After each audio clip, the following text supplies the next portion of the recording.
Hey guys, I'm Matt D. I am Tim's brother, running Adonis Lounge, Los Angeles. That's a really interesting question. I was actually working in finance at the time on Wall Street for Lehman Brothers, which doesn't exist anymore. But I was recently out of the Army working on Wall Street, and I wanted to kind of get into modeling, acting, something like that. But the hours that I was keeping were pretty ridiculous. With a 2-hour commute back and forth to the city each way. It was 4 hours commuting a day plus putting in a 10 to 12 hour work day. I had to find something that I could try to do on the weekends. So I started doing all these Google searches and trying to find out if I could do like modeling jobs on the side or part-time or weekend. And while I was doing this thing kept on coming up for like male stripping. It was a company called Hunk Mania at the time in New York City. So, I just kept on passing over them like that. And, that's not what I want to do. I'm looking, to do like some legitimate, acting, modeling. But anyway, over the course of a few weeks, this kept on coming up. So, I clicked on it and checked it out. And I was like, all right, these guys are all in great shape. You see these pictures of guys with like, 500 women, crowds and stuff like that. I was like, well, that sounds kind of interesting. And the days were Friday and Saturday nights. So I was like, oh, I could actually probably do that with my schedule.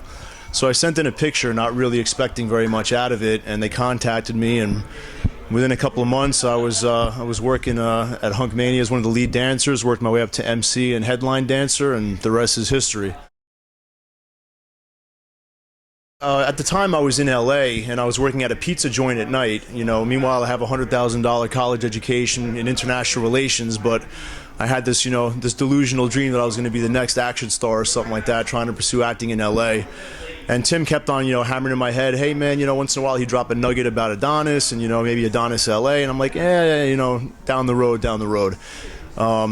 The time finally came and, my fitness and acting career was okay. I was booking some work here and there, but nothing like substantial. And I said, you know what, let's roll the dice and give it a shot. So that's kind of how Tim and I started Adonis L.A.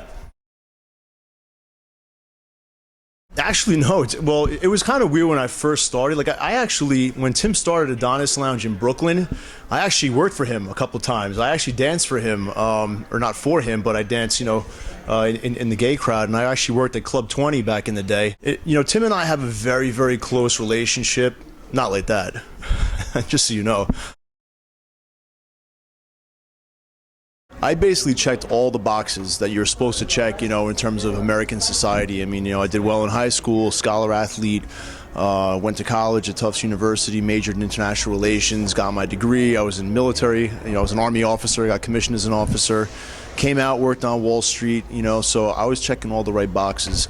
The thing that threw me for a loop at the time was I was working on Wall Street and I got my girlfriend pregnant at the time, and I really I never wanted to have kids. I never wanted that kind of responsibility, and somehow that just I just couldn't handle it. And that's kind of how I started getting into into drugs and everything else. And at the time, my brother Tim was actually kind of dealing on the side and stuff, so it was really easy for me to kind of find that escape. But over the course of a couple of years, that really spiraled out of control, and before I knew it, I was in deep. ODs, pretty much using everything under the sun, needles and whatnot.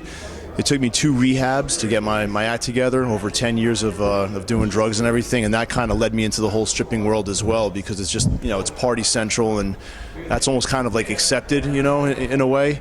So it was a tough road, but after 2 rehabs, I finally got my act together, and then came out to L.A. to get into acting and modeling, and somehow that led to Adonis too. So here I am, 5 years later, clean and sober, and just very lucky to be alive, but happy for the experience though, because it's really made me a better person overall. I actually, yeah. I'm very open about it. I'm open about the fact that that I did have a serious problem, that I had been to rehab. And I'll reach out to guys and help them out. I think in a way that they do appreciate the fact that I'm open and honest about it, and I'm always available to help people out.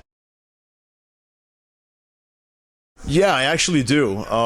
It's kind of interesting though. I kind of have a dual responsibility at Adonis L.A. because I also MC. So my job responsibilities, besides running everything, is also MCing and running the show that way.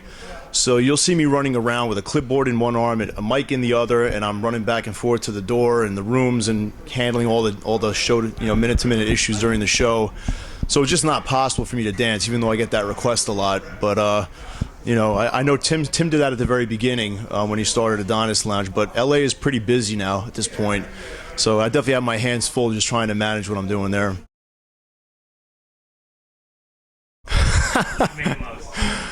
Oh man, Tim would kill me. He would definitely do much better than I did. I danced, like I said, I danced at Club 20. I danced in the gay scene a little bit, but it was never my forte. I was popular at first sight, and then when they kind of got a taste of me, and my lap dancing skills are like, what the hell is this? This guy is this guy a joke? So Tim's definitely a better pro at the dancing scene than I am for sure. Plus he has the 5 years behind him with Adonis, so he's much more popular.